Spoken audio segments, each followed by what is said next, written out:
Ministros do STF, corram, mas corram, que a Lei Magnitsky vem aí! Bom dia, bom dia, bom dia, meu muito bom dia para vocês, meus queridos amigos não sancionados. Então bora aqui direto ao primeiro ponto, então, com o infame vídeo. Assiste aqui comigo a este momento repugnante. O Tribunal Federal determinou o bloqueio de todos os bens móveis e imóveis do deputado federal licenciado Eduardo Bolsonaro, do PL, Partido Liberal.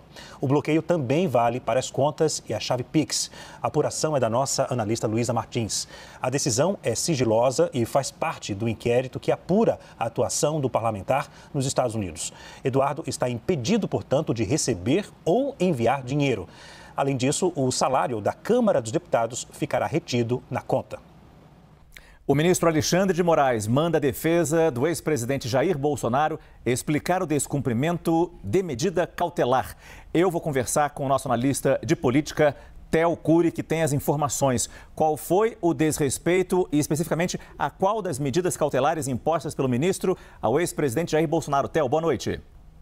Márcio, boa noite para você, ótima noite para quem nos acompanha. A decisão que acabou de sair do ministro Alexandre de Moraes, ele diz na página 3 da decisão o seguinte: na mesma data foram divulgadas diversas postagens nas redes sociais em que o réu Jair Messias Bolsonaro exibe o aparelho de monitoramento eletrônico, proferindo discurso para ser exibido nas plataformas digitais. Na decisão, o ministro anexa capturas de tela, prints do momento em que Jair Bolsonaro fez essa declaração aos jornalistas na saída da Câmara dos Deputados. Márcio, inclusive com a imagem dele apontando para a tornozeleira. Publicações, por exemplo, do jornal O Estado de São Paulo, publicação do próprio deputado federal e filho de Jair Bolsonaro, Eduardo Bolsonaro, e na decisão o ministro diz o seguinte: intimem-se os advogados regularmente constituídos por Jair Messias Bolsonaro para que, no prazo de 24 horas, prestarem esclarecimentos sobre o descumprimento das medidas cautelares impostas, sob pena de decretação imediata da prisão do réu nos termos do artigo do Código de Processo Penal. Jair Bolsonaro é um grande comunicador, isso é indubitável. E por ser um grande comunicador, ele transformou a tornozeleira, esse símbolo da humilhação, na manchete de todos os jornais, todos os telejornais do Brasil. Essa é a grande genialidade dele. Ele transformou simplesmente este objeto de humilhação na grande manchete. E é o que ele está fazendo, cada vez mais criando a imagem de uma pessoa que é um mártir de um sistema na qual a arbitrariedade se impõe sobre a lei. É essa a narrativa que ele vem construindo e com grande competência nos últimos meses, porque justamente cada vez mais o STF dá pano para manga para essa narrativa se tornar cada vez mais verossímil para o seu grupo. E isso, Caniato, é o que eu disse, só acaba aumentando a polarização, o radicalismo no Brasil, porque o Supremo Tribunal Federal tinha que atuar como guardião da Constituição, como guardião das normas da Constituição, não de acordo com a interpretação pessoal de cada um, não de acordo com a visão desse neoconstitucionalismo de vários ministros, que inclusive escreveram um livro sobre isso. Não, o que nós precisamos aqui, esquece as normas, precisamos olhar os valores, o contexto, precisamos civilizar o Brasil, precisamos preencher os buracos deixados pelo legislativo que não vem legislando sobre questões fundamentais da civilização moderna, como droga, aborto e etc. É uma coisa inacreditável. Isso não está no ordenamento constitucional. Então, assim, isto só aumenta o discurso antissistema. Quanto mais o discurso antissistema se torna realidade para as pessoas, porque elas vão se deparando com esses atos arbitrários, nós enfraquecemos a democracia em vez de fortalecer. Este era o momento de o Supremo Tribunal Federal brilhar como o poder ponderado, sensato, capaz de valer a Constituição, esvaziar as narrativas e as retóricas dos dois lados. Era a hora do Supremo. Não, mas o Supremo se tornou, na verdade, lenha na fogueira. Então é uma coisa inacreditável o que está acontecendo no Brasil hoje.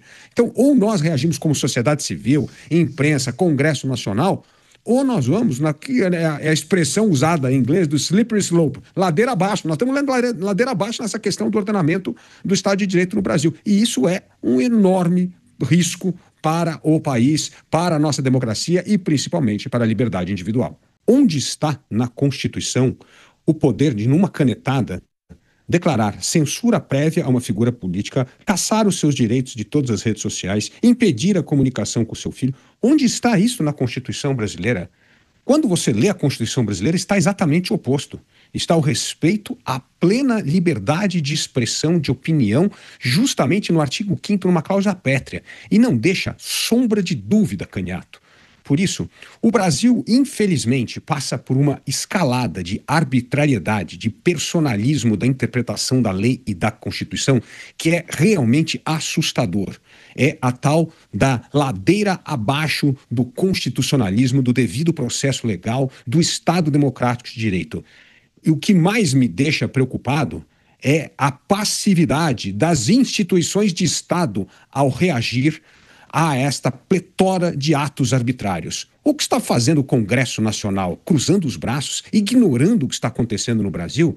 Quanto mais o Congresso se acovarda, mais a ousadia daqueles que utilizam de decisões monocráticas, da caneta e do poder para fazer aquilo que não está na Constituição, que nunca foi delegado na Constituição. A Constituição democrática, Canhato, sempre nasceu justamente para limitar o poder do Estado e garantir as liberdades individuais. Com nenhuma Constituição democrática, inclusive a nossa, Canhato, nunca foi escrita para se atropelar os direitos individuais, passar por cima do devido processo legal em nome de uma tal de segurança da democracia. Isto não existe no constitucionalismo brasileiro. É mais um dia triste da derrocada, da decadência do nosso rito constitucional. O Brasil está, sim, com uma democracia cada vez mais frágil e, principalmente, as autoridades cada vez desrespeitam mais o que está escrito no texto constitucional. Estado democrático e de direito, existe isso no Brasil? Essa é a pergunta que a gente precisa responder. Boa noite a você, boa noite ao Acácio, boa noite ao Dávila e boa noite à nossa audiência que nos prestigia diariamente aqui nos Pingos nos Is. Olha, Canhato, na semana passada, quando houve a operação contra Jair Bolsonaro, a colocação de tornozeleira, a pergunta que eu me fazia, compartilhei aqui com a nossa audiência, era justamente por que disso? O que mudaria ter a tornozeleira? Na prática, qual o efeito prático de ter uma tornozeleira eletrônica instalada em alguém que está aí prestes a ser julgado pelo Supremo Tribunal Federal? Uma expectativa, talvez uma certeza, porque neste país de hoje, o Brasil de hoje, a gente pode ter certeza do resultado de um julgamento mesmo antes dele começar, mesmo antes da denúncia ser apresentada pela Procuradoria-Geral da República. Então, ao que tudo indica, continuando aí nessa normalidade que abraçou o Brasil, então Jair Bolsonaro será preso. Mas ser preso aparentemente não basta. Era preciso ter a humilhação, colocar a tornozeleira eletrônica. Impediria ele de ir para uma embaixada? Não. A tornozeleira eletrônica, ela não tem poder de impedir ninguém de fazer nada. Ela simplesmente vai colocar naquela pessoa que transgrediu as regras estabelecidas um peso maior na pena que ele virá a cumprir. Não impede ele de entrar no avião, não impede ele de absolutamente nada, mas gerou aquela imagem do ex-presidente humilhado com uma tornozeleira eletrônica. Agora não pode acessar a rede social, não pode dar entrevista, ou seja, está preso. Não há o que se questionar. Por quê? Ele já não pode sair de casa mesmo, depois das 6 da tarde até não sei que horas da manhã. Aí já não pode dar entrevista, está em rede social, não pode fazer nada. Então pronto, a sentença já foi decretada. Portanto, quando a gente olha para a parte do direito, nós somos confrontados com essas ordens, esses mandos e desmandos, que vão atropelando a própria Constituição, vão atropelando aquilo que conhecemos como as leis que deveríamos seguir, e a gente consolida esse Brasil que manda quem pode, obedece quem tem juízo. Este é o ambiente de faroeste, este é o ambiente onde não há certeza, garantias de absolutamente nada. É o país injusto, instável, é o país que não vale a pena, mesmo que você se aproveite dele. Tem uma oportunidade, se aproveite, porque o país está todo se aproveitando de você. Tem oportunidade de não pagar imposto? Não pague. Tem oportunidade de se dar bem? Sim, se dê bem. Esse é o país que está sendo construído a partir dessas decisões que a gente está vendo. E aí lembro aqui o início desse julgamento. Esse julgamento começou com um vídeo exibido pelo juiz com o pretexto de não podemos nos esquecer das cenas do 8 de janeiro. Mas o julgamento era sobre o 8 de janeiro? Não. O julgamento era sobre um complô que houve, aparentemente, enfim, essa é a acusação, que houve um complô dentro do Palácio Planalto, ainda Jair Bolsonaro presidente. Mas o julgamento começa com cenas de barbárie do 8 de janeiro.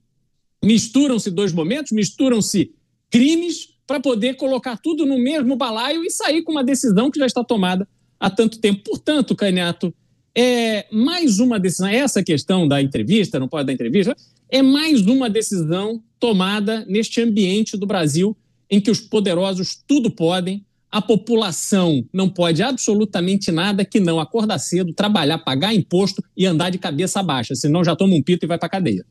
Sim, eu queria perguntar para o Eduardo. Eduardo, quem que você encontrou de mais alto nível aí da administração Trump nesse período? E se você diz que não pediu nada especificamente contra o Brasil, sanções comerciais ou tarifas, apenas sanções contra Moraes, se nessas conversas, não é, que vocês dizem ter apresentado a situação do Brasil, não surgiram essas ideias, quer dizer, por parte mesmo dos outros, das pessoas com quem vocês conversaram, se não surgiram essas opções, né, que seriam além de sanções contra Moraes. Essas opções que obviamente prejudicam empregos no Brasil, que são basicamente tarifas comerciais de 50%, né, proporções muito maiores do que outros países nesse momento estão recebendo. Perfeito. Diogo, a gente não vive uma normalidade democrática no Brasil e eu tenho que preservar determinadas pessoas.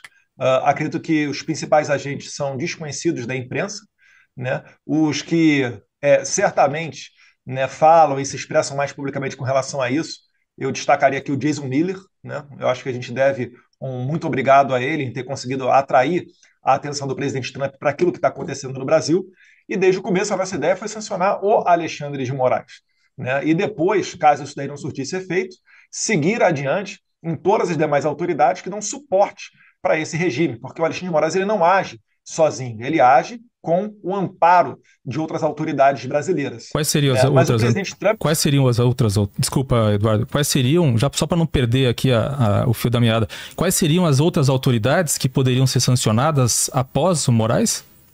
Todas aquelas que imensa, viu?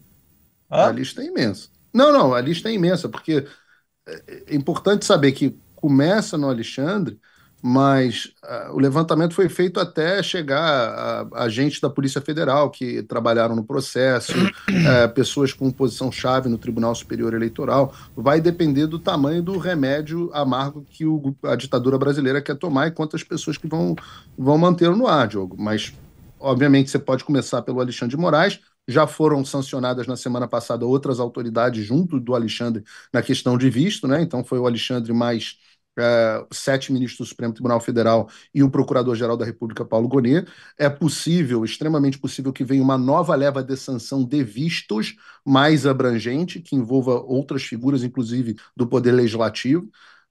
E você tem as sanções Magnitsky, porque essa separação é importante que as pessoas tenham, né? As pessoas fazem confusão. Existe tarifa, que é uma taxa que é cobrada para as importações. Existem sanções de visto, que foram essas levas que foram emitidas já na sexta-feira passada, e existem as sanções Magnitsky. Além destas, existem os embargos ao país. Então, são armas diferentes dentro do arsenal diplomático americano. Algumas pessoas vão sofrer sanções Magnitsky, outras pessoas devem sofrer sanções só aos seus vistos. As sanções Magnitsky que normalmente têm consequências financeiras, né? Mas quais outros nomes foram citados, Eduardo? Desculpa, pode continuar, por favor.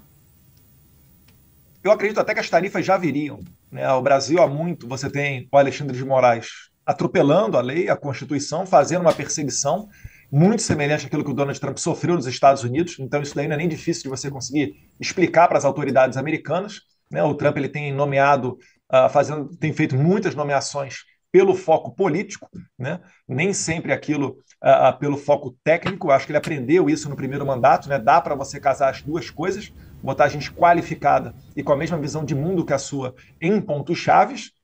Então, isso tudo, eu já me arriscaria a dizer que o Brasil estava na rota da tarifa. Não faz sentido o Trump estar tarifando dezenas de países e não o Brasil, que está, enfim, recebendo navio sancionado de guerra do Irã, né? Que está falando as questões de liderar o fim do padrão dólar, né, criação de moeda única do BRICS, mas isso daí, eu acho até, Diogo, foi secundário. Tanto é que o Brasil ele recebeu uma tarifa maior do que os outros países devido àquilo que está na carta do Trump. O Trump ele quase não fala em nada comercial naquela carta que ele fez inicialmente, endereçada ao Lula, onde ele abre falando de Jair Bolsonaro e dos seus apoiadores.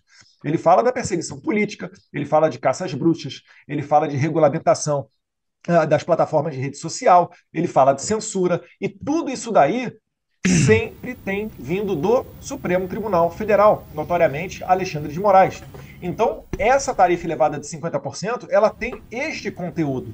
E o Trump, né, como negociador que é, né, famoso, né, a vida inteira dele feita com base em negociações, ele gosta de ter todas as opções na mesa dele. E uma vez que chegar na mesa dele, ele é que toma a decisão. Então, é óbvio, né, que eu não gostaria que nós estivéssemos passando por um momento desse. Mas o Brasil, não somente aos olhos do Trump, mas aos olhos do mundo, você pode ver, né, o diretor-geral da OTAN falando em possíveis sanções de 100%, porque o Brasil tem comprado produtos da Rússia e sustentado a guerra contra a Ucrânia. Você pode ver que isso daí não é algo exclusivo do Trump, não é algo exclusivo para Jair Bolsonaro. É uma situação que o Brasil está atravessando, onde a gente está chegando muito perto de ser visto pelo mundo como um país igual ao da Venezuela. A Venezuela faz isso, ela tirou a Maria Corina Machado, né, tornou ela inelegível durante 15 anos. Lá eles colocam, né, opositores na cadeia. Lá não há o devido processo legal. Lá, de quem vai protestar na rua contra o Maduro está tomando de 10 a 15 anos de prisão. Mesma coisa em Cuba. Né? Na Nicarágua, pior ainda. Né? Os 7 concorrentes do ditador Daniel Ortega foram presos. Daqui a pouco o Jair Bolsonaro vai ser preso. E aí, como é que vocês acham que a gente vai chegar em 2026 para uma eleição onde o líder da oposição está preso e não há qualquer nexo dele com as acusações? Então, fica notório toda essa perseguição. E o Trump está fazendo pressão nesse sentido. Então, é importantíssimo que nós saibamos que existe uma crise institucional antes da questão comercial nesse ponto das tarifas. Deputado, só para deixar claro, Paulo, só para eu emendar a pergunta aqui para a gente não perder o fio, por gentileza. Deputado, só para deixar claro, então, vocês, pelo que eu entendi, não pediram em momento nenhum sanções comerciais contra o Brasil, é isso? Vocês não pediram isso? Era para ser o último recurso de um longo processo. Então, perfeito. Então foi apresentado. Vocês apresentaram essa opção. Nós não apresentamos essa opção. Mas essa opção faz parte... Mas o último recurso de quem? Se vocês falaram que organizaram uma lista de autoridades e tal, então posso imaginar que... O arsenal diplomático americano. Isso, mas vocês pleitearam isso? Isso é importante. Paulo, só para entender se sim ou não, porque para eu encaminhar a pergunta corretamente. Se vocês, em algum momento numa conversa que vocês tiveram com alguém, vocês chegaram a citar, olha, se nada der certo, temos essa opção de tarifas. Vocês chegaram... Nós não precisamos... Não precisamos fazer isso, porque os americanos apresentaram essa opção antes de todo mundo. Então vocês sabiam que essa era uma possibilidade. Pois é, sabiam que viria. Quando vocês pediram sanções para o Brasil... Vocês deveriam saber também. Não, mas vocês nas reuniões que vocês fizeram fechadas, às quais nós não tivemos acesso, nessas reuniões essa opção foi apresentada, vocês sabiam que isso poderia vir e consentiram com isso, ou em algum momento vocês falaram, não, isso não nos interessa, penalizar o entregador do iFood, a moça que cola gel na unha, o rapaz lá que trabalha na padaria, vocês fizeram algum ponto contrário a isso, falar, olha, não é por aí, a gente tem que ir para cima do que vocês consideram as pessoas que estão atacando a liberdade no Brasil, que seria o Alexandre de Moraes, o Gonê, o Zanin, enfim. Quando essa opção foi apresentada, vocês falaram alguma coisa, não falaram nada, consentiram, porque o deputado Eduardo Bolsonaro comemorou as sanções quando elas saíram. Vocês já sabiam delas, pelo que você está me falando, Paulo, de reuniões fechadas que vocês fizeram nos Estados Unidos. Quando vocês souberam que essa opção estava na mesa, qual foi a reação de vocês? Esse é você que está dizendo. O que eu vou dizer é o seguinte, dentro das reuniões, todo o arsenal da diplomacia americana é conhecido por nós. E deveria ser conhecido por vocês também. Eu acompanho o que os Estados Unidos, por exemplo, fizeram na Colômbia no início do ano com o governo Petro, onde eles também aplicaram tarifas. Isso é conhecido. Tem outras medidas, inclusive, que podem vir aí. Se vocês estudarem, o caso da Colômbia é um caso icônico, mas o caso da Venezuela é outro, ou da Nicarágua é outro, você vai ver isso que o deputado Eduardo Bolsonaro estava dizendo muito bem, o que é o arsenal da diplomacia americana. Os americanos utilizam um negócio chamado DIME, né? Dime é porque toda a ação dos Estados Unidos funciona na parte da diplomacia, da inteligência, da parte militar e da parte econômica. Por isso que eles chamam de doutrina Dime. A ação dos americanos no globo sempre funciona debaixo desse guarda-chuva do Dime. Se você for analisar dentro do Dime, você vai ver que o uso de tarifas é uma arma constante dos Estados Unidos.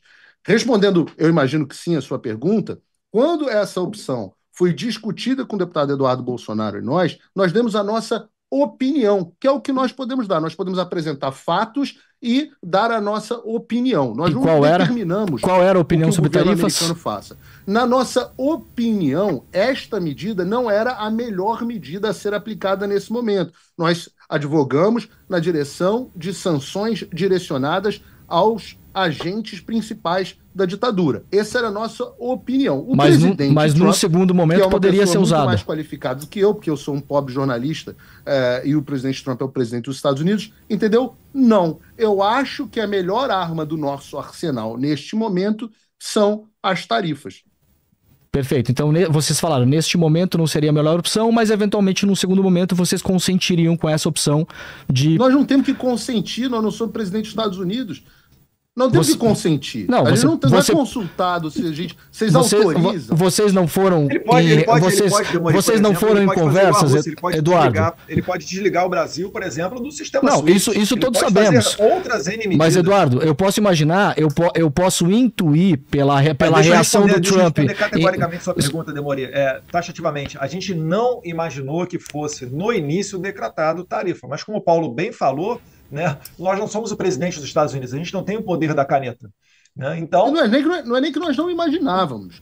Nós discutimos que existiria essa possibilidade, chegamos a falar sobre isso, mas o Trump decide o que ele quer, Demori. Entendi. Trump é presidente dos Estados Unidos, ele está lá e decide o que ele quer. Obviamente. Não pergunta para o Paulo Figueiredo se ele pode, para o Eduardo Bolsonaro se ele pode, para o Demori se ele pode. Mas ele é que, presidente dos Estados Unidos, eu acho que a personalidade do Trump é muito distinta.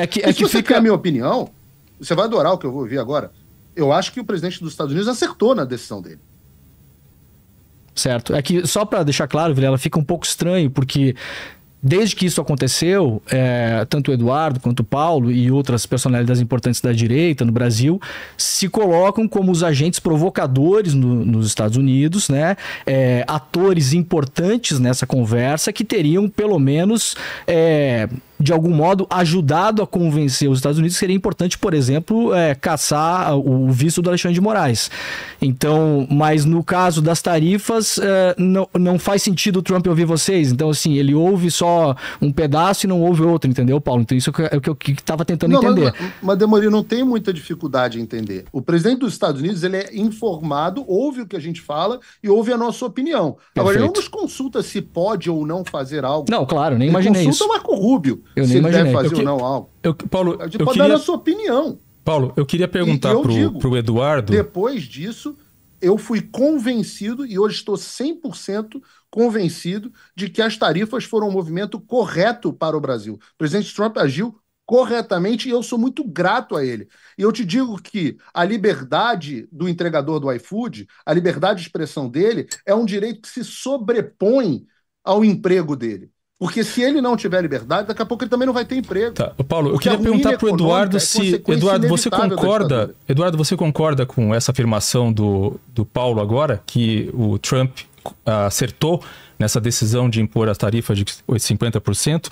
E antes que você responda, eu queria lembrar aqui que setores que dependem muito das exportações para os Estados Unidos empregam muito no Brasil, né? O suco de laranja, por exemplo, a maior parte do suco de laranja produzido no Brasil é exportado para os Estados Unidos e emprega 57 mil pessoas. A produção de aviões, a maior parte vai para os Estados Unidos, 50 mil pessoas. Semi-acabados de aço e ferro, 117 mil pessoas. Então eu queria saber se você concorda com a afirmação do Paulo de que foi uma decisão acertada do Trump de impor essas tarifas. Eu concordo. E tanto chamo isso daí de tarifa morais. Né? Foram tarifas de 50%, as maiores dessa última leva, devido à crise institucional que o Alexandre de Moraes está fazendo. Né? O pobre do entregador de iFood, um belo dia ele pode acordar e ser taxado em 50% do fruto do trabalho dele. Né? Assim, é que não paga mais do que isso já atualmente no Brasil, se você somar todos os impostos dessa salada de fruta tributária que nós temos. E aí, quando ele quiser reclamar, talvez ele vá ser calado. É isso daí que a gente está falando. Antes de qualquer tipo, né, de questão comercial, vem a liberdade. Se a gente não puder falar, mais de 60% dos brasileiros, o Paulo tem a fonte, né, da pesquisa falando que mais de 60% dos brasileiros não se sentem confortáveis, têm medo de dar a sua opinião. Se você não consegue dar a sua opinião, o que você vai ser? Você vai ser um escravo, você vai ser um cubano. Daqui a pouco quem está proibido de sair do Brasil é você, né? Igual a Cuba, a maior fazenda escravocrata do mundo, onde as pessoas não conseguem sequer sair. Quem vai para a rua protestar toma 10 a 15 anos de cadeia, e o que a gente não quer é que chegue nesse momento. A gente quer preservar as liberdades da nossa democracia. A gente quer preservar a harmonia entre os poderes, onde um Congresso vote uma derrubada de um impostozinho chamado IOF, um imposto extrafiscal, e a Suprema Corte vai lá e derruba todo 513 deputados e 81 senadores. Esse não é o Brasil que eu quero. Então o Trump ele conseguiu atrair a atenção do mundo. Hoje o mundo inteiro está falando da questão brasileira. Né? O Paulo colocou muito bem, The Economist, The New York Times, Le Monde, The Guardian, vários órgãos de imprensa, e muitas das vezes, né, vinculados à esquerda, e estão dando razões a nós, falando, olha, Alexandre de Moraes foi longe demais. Isso está estranho, isso está virando uma ditadura. E desde 2018, principalmente depois do meu segundo mandato, estou no terceiro atualmente, mas no meu segundo, quando eu presidia a Comissão de Relações Exteriores e Defesa Nacional, acredito que cumpri uma missão relevante, não deixando na minha mesa nenhum tratado internacional importante para ser aprovado. Nós aprovamos tudo que foi matéria de Estados Unidos e Israel, e muitas portas foram abertas para que eu pudesse ir ao exterior.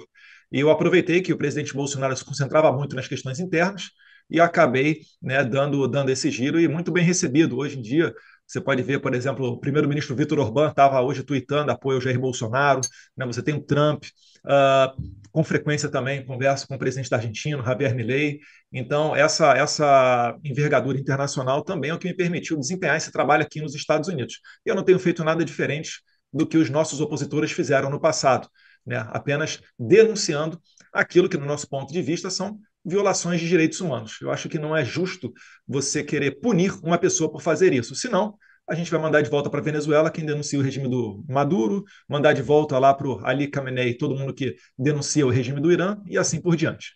Vamos lá, satisfação estar com vocês aqui. Demori, Diogo também, né? Legal, bacana que você esteja aqui conosco. Sei que não será fácil, né? Vão vir perguntas incômodas e polêmicas, mas no final deixa o público fazer o seu próprio julgamento. Deixar claro também que alguns jornalistas ficaram com medo aqui também, né? Esses dois toparam, mas tem muito falando, não, acho melhor não, na próxima você me chama e tal. Então exatamente. Também teve isso. Também teve isso. Só para te dar, se quiser começar, Vilela, acabei de ver aqui na imprensa que as minhas contas bancárias estão bloqueadas. Né? Alexandre de Moraes acabou de bloquear as minhas contas bancárias, mas obviamente em nome da democracia. Né? Mas isso que eu ia pedir isso, antes de a gente começar com as perguntas, Eduardo e o Paulo pode te ajudar também nisso. Vamos dar um contexto geral, uma linha do tempo, claro que com a tua visão, com a tua percepção do que está acontecendo, até chegar no dia de hoje. Um resumão, e aí a partir daí a gente começa as perguntas. Foi para o Paulo ou foi para mim? Para você, com o Paulo, ele pode te ajudar e complementar, mas eu queria, a partir da tua visão, daí dos Estados Unidos, o que aconteceu desde aquele dia que você participou aqui, quando teve a votação para o Bolsonaro, até hoje, o que está acontecendo? Vamos lá. Eu de fato tenho uma entrada muito boa aqui a diversas autoridades americanas, porque basicamente desde antes de 2018 até eu tenho trabalhado esses contatos internacionais, né? Sempre vi muito valor em fazer esse tipo de coisa, porque eu vi que a esquerda acaba fazendo isso de maneira muito mais organizada, né? Eu até costumava falar, o que sai na Folha de São Paulo é o que sai no Le Monde, no The Guardian, no New York Times, e eles são muito bem conectados. Então, você pode ver, por exemplo, no passado, quando teve aquela campanha lá para a libertação do Lula, o Zanin vivia nos fóruns internacionais, né? Depois até o próprio Boulos foi a Portugal, foi a outros países, e na verdade o que eu estou fazendo aqui é basicamente isso, só que tem algumas diferenças, né, nas nossas atividades em matéria de mérito. Por quê? Porque eu, começando agora a contar essa história propriamente dita, Vilela, o Trump me citou aqui no CPAC. CPAC é o maior evento de conservadores do mundo. Acontece desde 1973, começou com Ronald Reagan. A última versão foi agora em fevereiro, em Washington, D.C., na capital dos Estados Unidos, e o Trump ele me citou no meio do público. ato contínuo, eu retornei ao Brasil e eu comecei a ver alguns parlamentares de esquerda subindo na tribuna e dando alguma entrevista, subindo o tom, dizendo que eu estava fazendo uma conspiração contra o Brasil, né, um ataque à soberania e tudo isso que vocês conhecem. Então, quinta-feira, por um acaso, dias antes eu havia comprado um voo. Eu liguei para minha esposa, falei, amor, vamos viajar para os Estados Unidos? Tem um amigo nosso aqui que está convidando a gente. E aí ela falou, vamos ver um feriado. Só que não tinham muitos feriados prolongados. E aí eu falei com ela, vamos dar uma olhada, ver como é que estão os preços para ir no Carnaval. E os preços estavam bons. Decidimos ir no Carnaval, que é um feriado que o Congresso fica uma semana, basicamente, de recesso.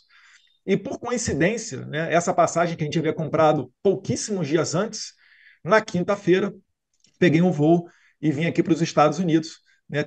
Sexta-feira, se não me engano, comecei a ver matérias na imprensa onde o Alexandre de Moraes havia enviado para o PGR uma demanda do líder do PT, né, o deputado Lindbergh Farias, pedindo para apreender o meu passaporte.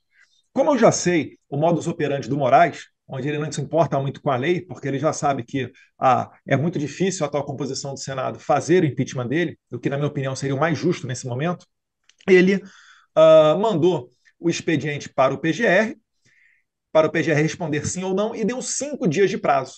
Ou seja, ele muito provavelmente não sabia que eu estava nos Estados Unidos.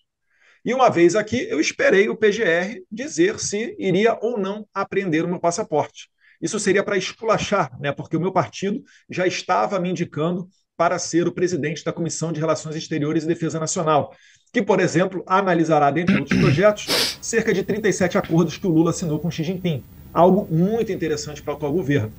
Então, fiquei aqui, esperei os 5 dias, 6, 7, 8, 9, veio uma entrevista do PGR, ele falou que ele não julgava o meu caso porque não era relevante, e depois de 18 dias sem resposta, eu anunciei que não retornaria ao Brasil.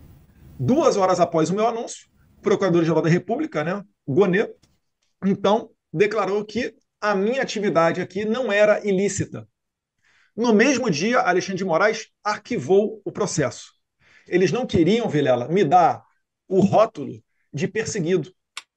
E poderiam falar, né, Eduardo não responde nada ao Brasil, ele não volta porque ele não quer, etc. Deu a chance para emplacar essa narrativa.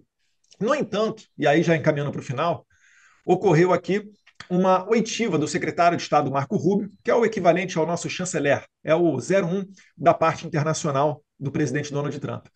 Uma oitiva dele, uma audiência pública no Congresso, em que ele respondeu ao deputado Corey Mills, o qual eu havia encontrado uma semana antes. Ele respondeu que sim, que muito provavelmente o Alexandre de Moraes seria sancionado pelos Estados Unidos. E aí mudou da água para o vinho. O que 2 meses antes não era motivo de uma investigação, agora eles desarquivaram o processo e voltaram a vir atrás de mim, ameaçando com mais de 12 anos de cadeia. Porque essa passa de 12 anos de cadeia, somadas todas essas penas que eles me acusam. Estão me acusando de abolição violenta do Estado Democrático de Direito, né? Estão me acusando de coação mediante o processo, e tem mais um outro crime ali, acho que é obstrução de justiça. Obstrução de justiça, eu acho. Não sei se estou me alongando, deixa eu saber, tá, Vilela? Mas eu já tô encaminhando para o final. Tá. Então, depois disso tudo, o Alexandre de Moraes ele começou a cada vez mais dobrar a aposta. Né? E a gota d'água foi quando ele colocou a tornozeleira agora no Jair Bolsonaro que seguiu todas as ordens do Moraes, mesmo entendendo ilegais ou inconstitucionais, mas ainda assim, Moraes agora basicamente coloca, né, o presidente Bolsonaro em prisão domiciliar e até proibido de dar entrevista, coisa que não ocorre nem com traficantes de drogas no Brasil. Enfim, isso daí acho que é uma parte até que a gente vai concordar. Né? O Demori foi muito crítico, inclusive, nesse ponto, com relação ao Felipe Martins. E nós estamos aqui nesse momento de hoje, onde o Trump, né, colocou tarifas no Brasil. As tarifas do Brasil são as maiores do mundo, né, dessa última leva, justamente porque o Trump tem dito que existe um problema institucional. E a minha crítica é para com aqueles que acham que vão resolver essa situação apenas olhando com foco na parte comercial. Isso não ocorrerá. O Trump tem dito reiteradamente que não é só Bolsonaro, são seus apoiadores. Tem a questão da decisão das Big Techs do Supremo Tribunal Federal. Não era o meu desejo, tá? Sempre trabalhei para sanções individuais no Alexandre de Moraes, mas, né, o presidente Trump, dentre as alternativas dele, escolheu essa.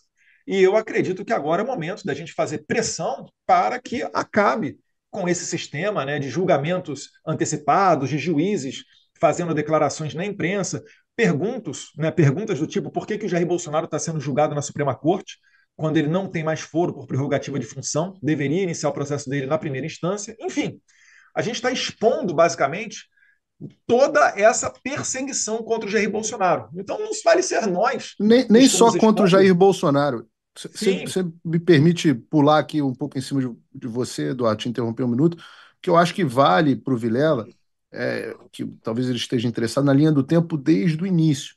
Sim. Porque esse foi um processo que começou ainda em 2022. O que aconteceu em 2022? E esse é o meu entendimento pessoal, não falo aqui necessariamente pelo Eduardo, ele pode concordar ou não, mas em 2022 o Brasil foi vítima de um verdadeiro golpe. O entendimento é que o Alexandre de Moraes deu um golpe de Estado que se consumou em 2022 na condução do processo eleitoral naquele momento, um processo que não teve absolutamente nenhuma isonomia e que se utilizou de um sistema com diversas vulnerabilidades e que não contava com a credibilidade da população, de boa parte da população brasileira. Milhões e milhões de pessoas questionavam e ainda questionam a credibilidade do nosso sistema eleitoral. Esse questionamento, essas críticas foram respondidas com censura e truculência, de forma que o Alexandre de Moraes conseguiu consolidar o poder e levar o candidato que ele queria à presidência da República no Brasil. O meu entendimento pessoal foi que naquele momento não havia mais instrumentos de reação institucional no Brasil. O presidente Bolsonaro analisou uma série de instrumentos de resposta que estavam contidos dentro da Constituição, isso que as pessoas hoje estão chamando de golpe. O presidente sempre fez questão de ficar dentro das 4 linhas, eu também sempre fiquei dentro das 4 linhas. Eu percebi que o lugar onde nós poderíamos ter algum apoio institucional diplomático seriam os Estados Unidos. O que estava acontecendo nos Estados Unidos naquele momento? Os republicanos tinham acabado de ganhar as eleições de midterm, as eleições de meio de mandato, e recuperado a maioria na Casa dos Representantes, que é a Câmara dos Deputados aqui dos Estados Unidos. Eu olhei e falei, olha, agora a gente tem uma oportunidade, porque até agora a esquerda está agindo sozinha, influenciando pesadamente, inclusive, o processo eleitoral brasileiro, com a ajuda do Joe Biden, dos senadores e deputados democratas, etc, etc. Eu falei, agora é uma oportunidade de contra-atacar. E comecei até as primeiras reuniões, naquele momento o deputado Eduardo Bolsonaro ainda não estava, com os parlamentares. Quando o deputado Eduardo Bolsonaro voltou, acho que ele estava viajando naquele momento final de 2022, eu procurei e falei, olha, você é a pessoa mais bem relacionada que existe dentro dos Estados Unidos. Ninguém dentro dos Estados Unidos tem um relacionamento melhor que o seu. Você já falou no CPAC várias vezes, é respeitado, a família Trump te adora, você é um cara, a gente precisa unir forças. E o deputado Eduardo Bolsonaro teve a sensibilidade de, naquele momento, falar, você tem razão, os americanos são a alternativa que nós temos. Mas naquele momento, a gente só tinha o Congresso ao nosso lado. E tínhamos um problema muito grande. Qual era o problema? Nem o brasileiro estava consciente de que o Brasil estava vivendo uma ditadura e que tinha sofrido um golpe de Estado, e muito menos os americanos e a comunidade internacional. Então aí começa um trabalho de várias frentes. Primeiro, eu estou deixando o plano inteiro aqui, o plano diabólico inteiro colocado aqui para vocês. A primeiro foi, vamos participar do máximo de podcast, e vivam os podcasts, né? E programas de televisão e entrevistas que nós pudermos, e o Eduardo e eu nos dividimos aqui em centenas, fizemos Jordan Peterson, PragerU, Dinesh Souza, Steven Crowder, One American News toda hora, Newsmax, foi na Fox News, todos os lugares que você puder imaginar, a gente foi. Chegamos ao ápice de fazer uma audiência pública dentro do Congresso dos Estados Unidos, que foi muito importante, e começamos uma questão de pressão, numa tentativa de, naquele momento, fazer uma pressão diplomática com um objetivo, que não era relacionado exclusivamente ao presidente Bolsonaro. Isso é um erro que as pessoas cometem com muita frequência, de personalizar a questão. É claro que o presidente Jair Bolsonaro é um perseguido político e é o símbolo maior dos perseguidos políticos no Brasil, mas ele não é o único. Então, dentro dos benefícios que a gente está buscando, muito mais beneficiado do que o Jair Bolsonaro vai ser a Débora, que pintou a estátua de batom, vai ser o Rodrigo Constantino, que está com câncer, se tratando e não pode utilizar as próprias redes sociais. vai ser o Alan dos Santos, vão ser as senhoras que o Alexandre mandou para o regime fechado de novo na semana passada. Vão ser todos os brasileiros que hoje estão calados porque têm medo de se manifestar. Uma pesquisa inacreditável mostrou no ano passado que 61% dos brasileiros têm medo de expressar suas opiniões nas redes sociais. Então, todas essas pessoas seriam beneficiadas. Bom, chegou o momento da vitória do Donald Trump. Donald Trump venceu as eleições. Então, todos os caminhos que nós estamos utilizando do Congresso passaram a ser focados ao Poder Executivo, onde o Eduardo e eu, pelas relações que nós tínhamos construídas ao longo desse tempo, conseguimos ter portas abertas. E aí nós passamos de novo com esse trabalho de conscientizar o que vinha acontecendo dentro do Brasil. E aí nós fizemos, eu diria que dezenas e dezenas de reuniões no Departamento de Estado, no Departamento de Tesouro, no Departamento de Comércio, explicando, levando documentos, mostrando, olha, essa é a situação do Brasil, esses são os fatos do Brasil. Obviamente, no meio do caminho, o Alexandre foi dobrando a aposta, a gente fez um trabalho muito grande de conversa com a imprensa internacional e você começou a ter The New York Times mudando de posicionamento, passando a explicar o que vinha acontecendo no Brasil, o Washington Post, The Wall Street Journal, o Financial Times, a The Economist, revistas acima de qualquer suspeita, dizendo que o Alexandre de Moraes tinha de fato se tornado um grande tirano. Ele teve a treta dele lá com Elon Musk, e isso também trouxe muita visibilidade ao assunto. Isso foi sendo construído, até que nós chegamos num momento onde as violações de direitos humanos se tornaram flagrantes, as violações do Alexandre, da soberania americana, atacando empresas e indivíduos residentes e cidadãos americanos, se tornou flagrante, e o que se chama de corrupção, aqui nos Estados Unidos isso é visto como corrupção, que é a utilização do seu poder, da sua posição com benefício político próprio e do grupo político que ele representa. A gente pode falar do benefício político próprio, porque em breve eu creio que a família do Alexandre de Moraes também sofrerá outras consequências dessas ações, justamente por questão dos benefícios próprios da corrupção que isso enseja, mas essa é a linha do tempo e foi assim que nós chegamos até aqui agora.